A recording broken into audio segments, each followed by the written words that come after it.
President Ramaphosa said joining the trade finance institution Afreximbank as a member was long overdue and said it would go a long way in helping to realize the country's industrialisation and intra-Africa trade ambitions. Today we mark a major milestone in our quest to realize what I would call the economic integration of our continent, Africa. South Africa's accession to Africa Export-Import Bank affirms our commitment to African industrial development and to deepening trade, investment and development across our continent. Once finalized, the South African Afreximbank country program will be operationalized with a finance package, as we had, that will initially support a range of strategic projects across the trade and industrial cluster. And you are correct in saying, Minister Tau, that when the issue came up, I asked, this is so logical. And I even asked, what took us so long? Because this is the family that we should have been part of from the get-go.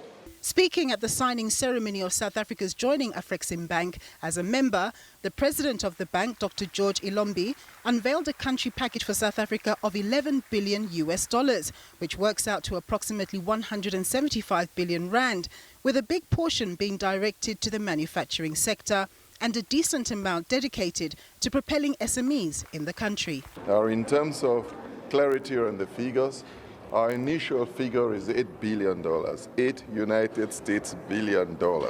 That's the intent initially for the manufacturing sector.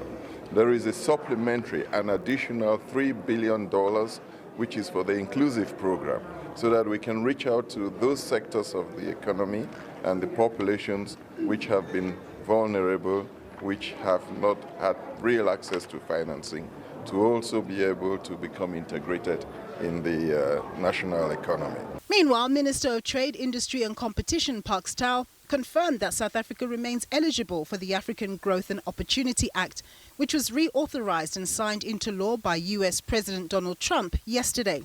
We welcome the announcement on AGOA, the decisions by Congress and the Senate to extend AGOA to the end of the year. That creates a platform for us to continue engaging with the U.S., in particular Senate and Congress, about how AGOA would pan out going forward, what the structure would be, and essentially how we would continue to work around AGOA. Of course, the difficulties that I'd imagine it's difficult for business to plan for something that's over the next 8 months. With the uncertainty of what comes in the next years. But that's something that we'll have to work with the U.S. on. While welcoming the AGOA extension, Minister Tau did say that it would be quite difficult for South African exporters to properly plan beyond 2026 because the future beyond that remains unclear. Nampumelo Siziba, SABC News, Johannesburg.